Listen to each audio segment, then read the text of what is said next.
What happens when a cop with a power trip meets a woman who outranks him in every way that matters? It started on a Wednesday night, late, just after 11 p.m., the kind of time when the streets of Toledo, Ohio, are mostly empty. Only a few workers heading home, or someone like Lieutenant Colonel Adrian Wallace driving through town. She had just finished a base meeting 2 hours south. Adrian was in her government-issued black SUV. The windows were slightly tinted. Nothing fancy, just clean, simple, and quiet, like her. She had been driving for a while, humming softly to the sound of the tires on the road. Her mind was already on getting home. She wasn't speeding, wasn't swerving, wasn't doing anything wrong. But Sergeant Daniel Mercer saw things differently. He was parked near Reynolds Road, sipping lukewarm coffee and scrolling through his phone. Bored. His shift had been slow. No calls. No action. Then, an unfamiliar car passed by. He tossed the cup aside and turned on his lights. Before Adrian could react, the cruiser was behind her. She slowed down and pulled over, calm and controlled, just like her training. The patrol car door slammed shut. In her mirror, she saw a tall man walking toward her. His hand rested on his holster, a flashlight in the other. He didn't go to the passenger side. He went straight to her window. "License and registration," he said. No greeting. Adrian kept her hands where he could see them. She rolled the window halfway down. "Officer, can I ask why I was stopped?" Mercer shined the light in her face. "You were drifting between lanes. Didn't signal. Looked like you might have been drinking." She raised an eyebrow. "I wasn't." "License and registration," he repeated louder. Adrienne didn't argue. She moved slowly, pulling her documents from the glove box. As she handed them over, she added, "This is a government vehicle. I'm a federal employee." Mercer glanced at her ID. "Military?" "Yes," he smirked. "Doesn't mean you're above the law." "I never said I was." His voice turned sharper. "Step out of the vehicle." Adrian blinked. "Excuse me?" "I said, step out of the car. I'm doing a sobriety test." Her jaw tightened, but she stayed calm. "On what grounds?" "I've cooperated. I haven't been drinking. I'd like to know the reason." Mercer moved closer. "Now you're refusing a lawful order?" Adrian didn't flinch. "Number, I'm asking for an explanation." He didn't like that. He yanked her door open himself. "Get out of the car. Now." That's when she quietly turned on her phone camera and hit record. "Just so we're clear," she said, "this conversation is being recorded." Mercer's eyes flicked to the phone. For the first time, hesitation flashed across his face. But he didn't back down. "Out. Now." Adrienne stepped out, standing tall, not aggressive, but firm. She didn't yell or resist, but her confidence was obvious, even in civilian clothes. Mercer studied her. For the first time, a small voice in his head whispered, "What am I dealing with here?" But his pride was louder. He made her walk a straight line under the streetlights, like she was some drunk driver on a weekend night. She passed perfectly. No slurred words, no stumbling, no hesitation. Still, he wrote her a ticket. Failure to stay in your lane. Adrienne took the paper without a word, just a look. Then she got back in her car and drove away. But Mercer had no idea the ticket would end up in court and change everything. Sergeant Daniel Mercer's side Mercer wasn't new to the job. 15 years on the force had hardened him. He'd handled everything, street fights, car crashes, and earned a reputation. The kind that made rookies stiffen when he walked in. And he liked it that way. He didn't ask questions. He gave orders. To him, the badge meant control. Final say. It didn't matter if it was a smart-mouthed teen or a driver asking too many questions. Mercer never backed down, and he never apologized. His precinct knew what he was, a cop who did his paperwork, showed up on time, and never hesitated. But they also knew he had a sharp tongue and a quick temper. Nobody challenged him. Until that night. Back at the station, he barely mentioned the stop. He logged the ticket. Failure to maintain lane. Possible impairment. No arrest. And tossed his body cam into the charger like always. The footage sat untouched for 2 days. Meanwhile, Mercer joked about it in the break room. "Some woman tried to pull rank on me," he told Officer Diaz. "Flashed her government ID like it was supposed to scare me." Diaz frowned. "Wait, she was military?" Mercer shrugged. "Said her name was Wallace." Adrienne Wallace Diaz's face changed. "Lieutenant Colonel Wallace? She spoke at the academy last year. She's not just military. She's high up. Runs logistics at Fort Wayne. Bronze Star. 2 deployments. She's real." Mercer waved it off. "Don't care who she is. On the road, I'm the law." But something in Diaz's tone stuck with him. That tiny hint of respect. Still, Mercer didn't check the footage. Didn't think twice about the ticket. In his mind, it was over. But it wasn't. Adrienne's move. Adrienne wasn't the type to make noise over nothing. She wasn't dramatic. She wasn't confrontational. And after 22 years in uniform, 2 tours overseas and countless close calls, she didn't have time for petty fights. But this was different. Because she wasn't just thinking about herself. She was thinking about every young soldier she'd mentored. Every civilian she'd seen mistreated. Every woman, especially every black woman, forced to stay quiet just to avoid trouble. And she wasn't staying quiet. The next morning, she sat in her office at Fort Wayne, staring at her screen. She hadn't slept much, not from anger, though she was angry, but from replaying the stop in her head. The way he spoke to her. The way his hand hovered near his gun. The way he tried to provoke her. She knew how bad it could have been if she'd lost her cool. Her aide, Sergeant Daniels, knocked. "You good, ma'am?" Adrienne looked up. "Number, but I'm handling it." He stepped in, closing the door. "I saw the video. You want me to call the base lawyer?" "Already done," she said. Daniels hesitated. "You sure you want to take this public?" Adrienne leaned back. "I'm not looking for drama. I'm looking for accountability." And she meant it. She'd spent her career leading with discipline and integrity. Her rank wasn't just a title. She'd earned it. She'd commanded convoys in war zones, organized disaster relief, managed soldiers and supplies across 4 continents. But none of that mattered to Mercer. To him, she was just another driver who didn't obey fast enough.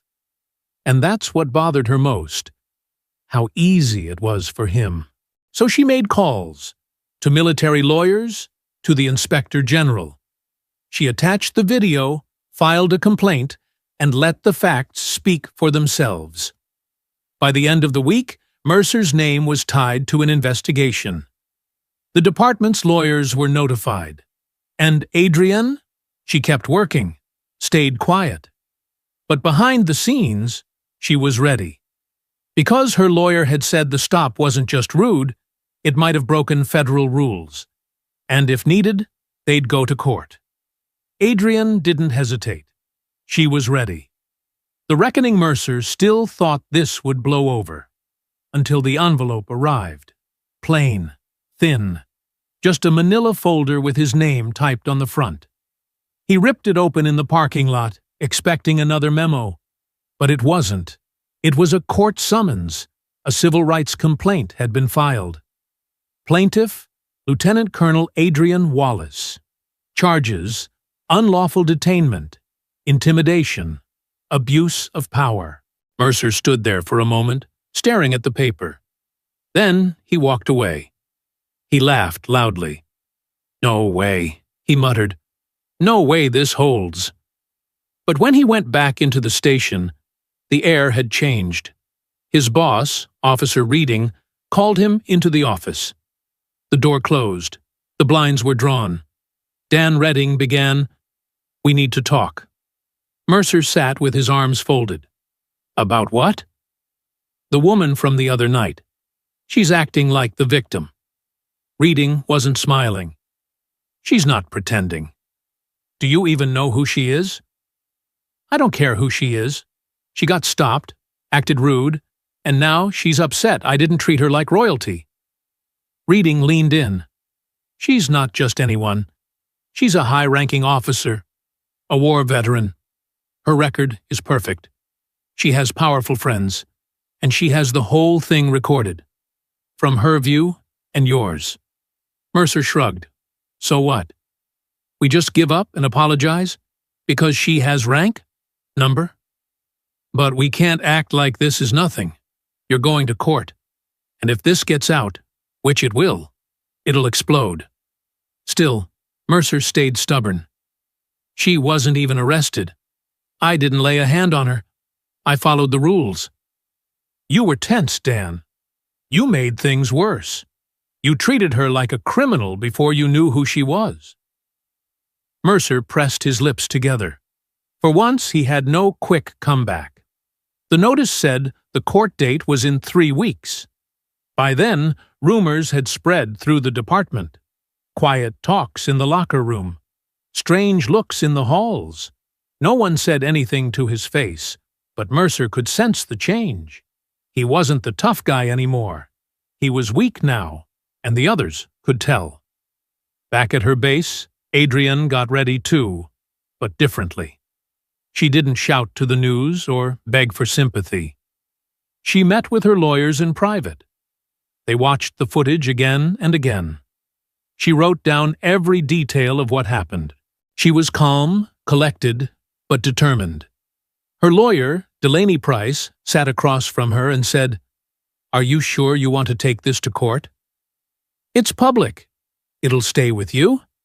Adrienne nodded. "Good. Let it." Price paused. Most people would have dropped it. "I've ignored too much already," Adrienne said. "This isn't just about me." She wasn't after money. She wanted proof. Something official that showed power didn't mean you could act however you wanted. Silence wasn't the only choice. She wasn't just fighting for herself. She was fighting for everyone who had ever been disrespected, ignored, or pushed around by someone hiding behind authority. When the court date arrived, she didn't slip in quietly. She walked in wearing her full military uniform, badges, medals, her rank clear for all to see. She wanted the jury to see her not just as a woman in a car that night, but as someone who had served her country, followed the rules, and expected fairness in return. Mercer was already sitting when she entered. He turned, saw the uniform, and for the first time, his smug look wavered. But the real challenge hadn't begun yet. The courtroom was full, not with reporters, not yet, but with officers from both the local police station and Fort Wayne military base.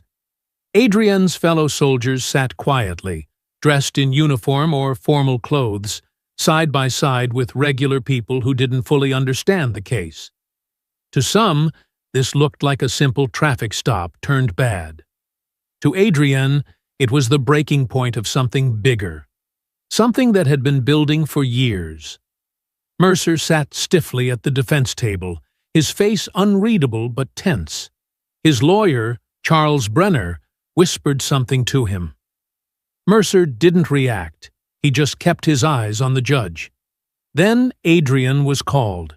She stood, straightened her collar, and walked to the witness stand with the same steady confidence she'd used leading troops through danger. She didn't hurry. She didn't hesitate. Every person in the room watched her. Her medals gleamed. Her posture commanded respect. Not because of her uniform, but because of what she'd earned. The judge cleared his throat.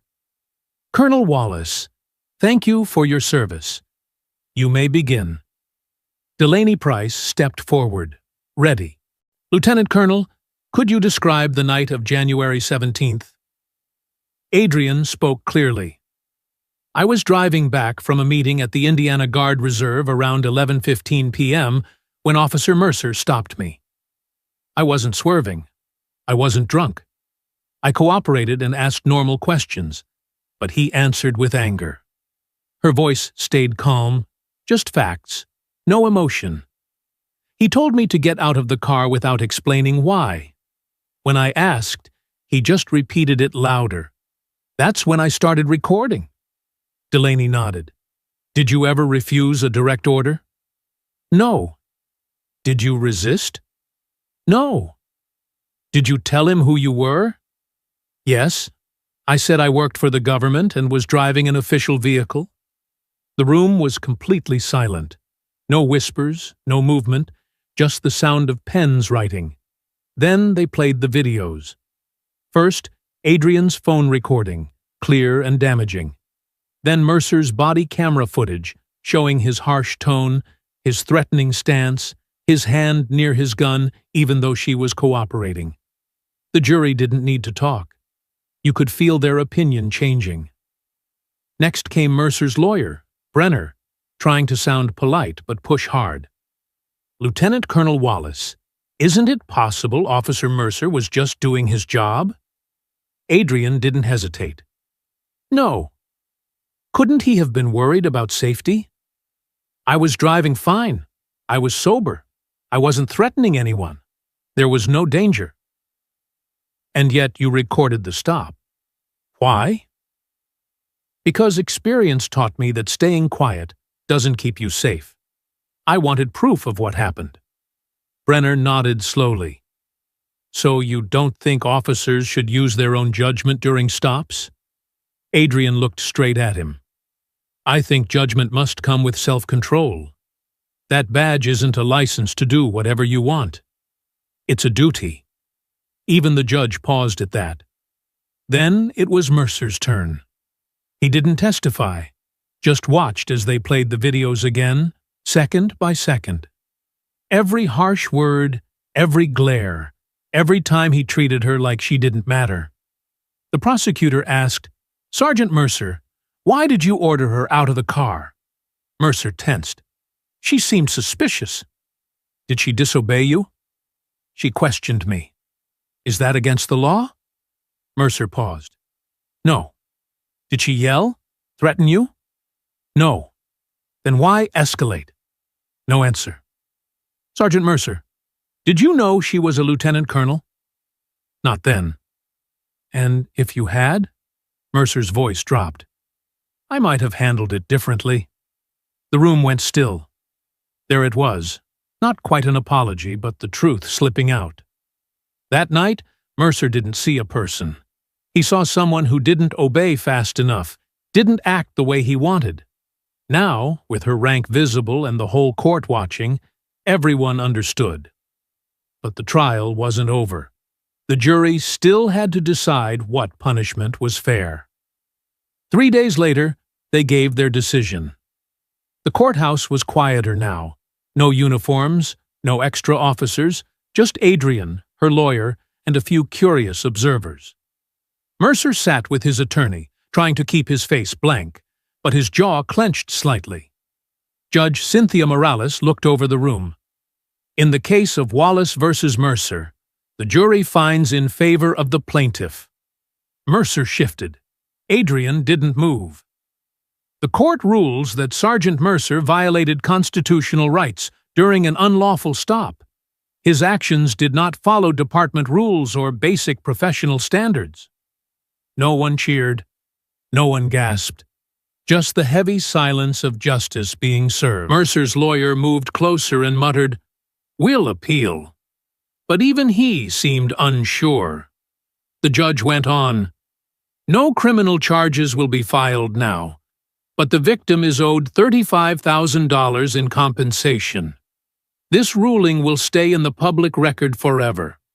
Also, it will be sent to the Department of Justice and the Toledo Police Department for review and policy changes. Adrienne didn't smile, cheer, or show excitement.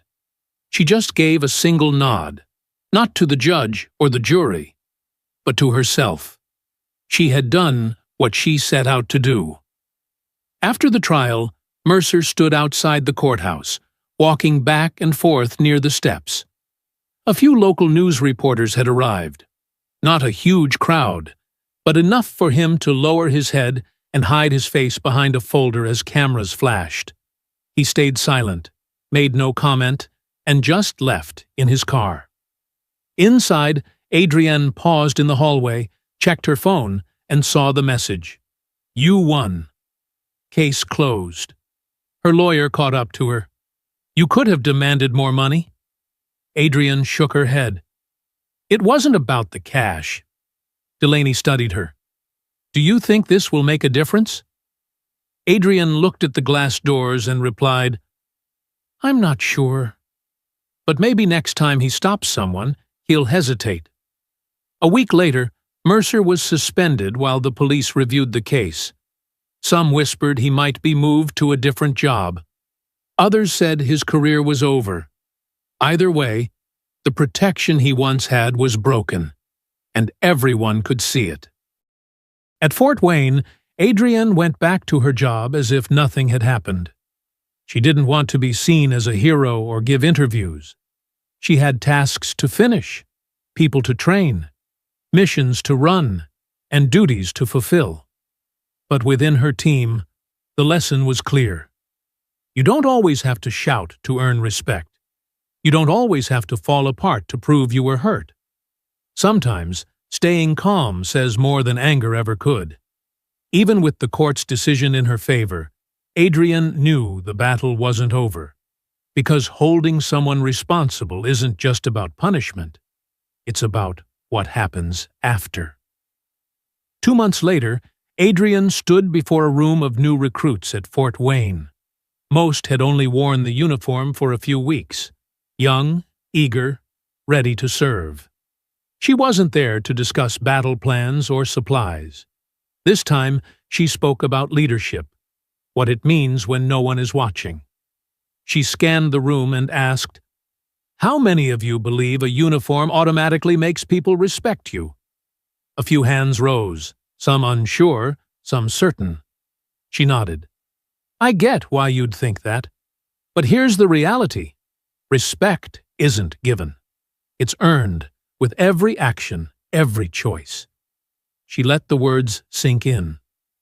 "The same goes for power," she continued.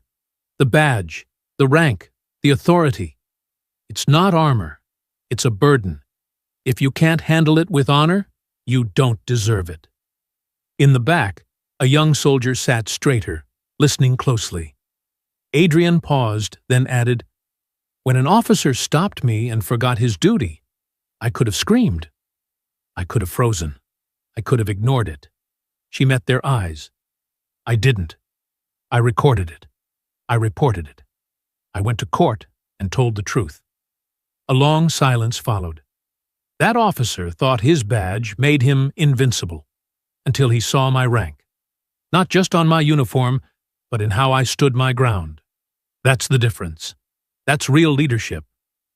The room stayed silent, not from boredom, but from understanding. Adrienne shut her folder and looked up. Lead with honesty. Serve with honor. And remember, you don't just wear the uniform. You represent everyone who ever wore it, and everyone who ever will. She stepped down, not for praise, not for thanks, but because her point was made. Let this be a lesson. Power without responsibility is just a disguise for fear. Speak up. Hold firm. When you see injustice, don't look away, because silence helps the wrongdoers, but courage defends everyone else.